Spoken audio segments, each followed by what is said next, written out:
ကျွန်တော်ကသူ့ရဲ့ MBR ကိုသိရပြီဆိုရင်သူ့ကိုသုံးမဲ့ကြိုးဆိုင်တွက်လို့ရပြီအားလုံးပဲမင်္ဂလာပါခင်ဗျဒီနေ့ကျွန်တော် electrical သမားတော်တော်များများသိပြီးသားဖြစ်တယ်တော်တော်သုံးဝင်တဲ့ပုံသင်နည်းလေးတစ်ခုကိုပြောပြပေးချင်ပါတယ်ဗျအတီးသေးတဲ့လူတွေအတွက်ဖြစ်ပါတယ်တီးပြီးသားဆရာတွေလည်းကြည့်သွားပေးကြပါဦးဗျဘာပုံသင်နည်းလဲဆိုတာကတော့ I square to P5B ဆိုတဲ့ပုံသင်နည်းပဲဖြစ်ပါတယ်I ဆိုတာက current ကိုပြောတာဖြစ်ပြီးတော့သင်္ကေတကတော့ AH ampere ပေါ့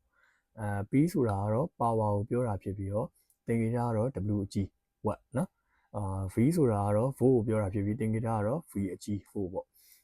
ကျွန်တော်ဘာလို့ P square to VI ဆိုတဲ့အခြေခံပုံသင်နည်းကိုမပြောတာလဲဆိုတော့ကျွန်တော်တို့မီးဆရာတွေကပစ္စည်းတစ်ခုရဲ့ name plate ကိုကြည့်လိုက်ရင် power ပါတယ်ဘလောက် watt ပါညာပေါ့ပြီးတော့ volt ပါတယ်220 volt ဆိုပြီးတော့ပေါ့နော်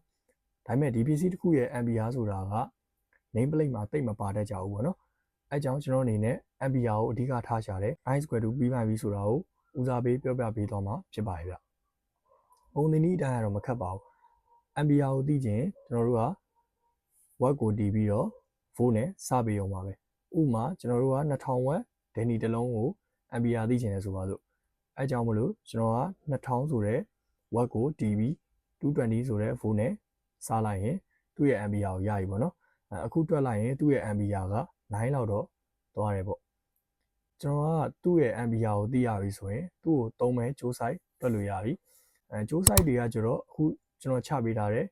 table တွေအတိုင်းပြန်မြယူလိုက်လို့အဆင်ပြေပါရဲ့ဗျသူ့ရဲ့ ampere က9လောက်ရှိတယ်ဆိုတော့ကျွန်တော်တို့ကသူ့အတွက်သုံးမဲ့ကြိုးကိုသူသုံးမဲ့ ampere ထက် 30% လောက်တော့ပိုထားသင့်ပါတယ်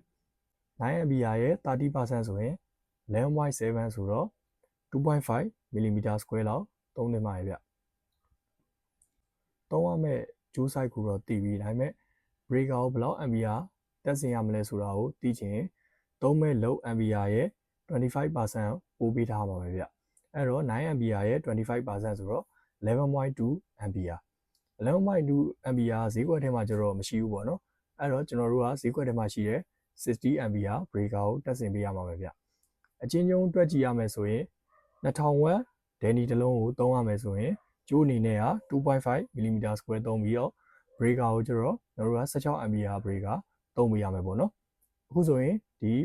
I square to P5B ဆိုတဲ့ပုံသင်နည်းကဘယ်လောက်အသုံးဝင်လဲဆိုတာကိုအားလုံးသိသွားကြမယ်လို့ညွှန်လင့်ပါတယ်ဗျအားလုံးကျေးဇူးတင်ပါတယ်ဗျ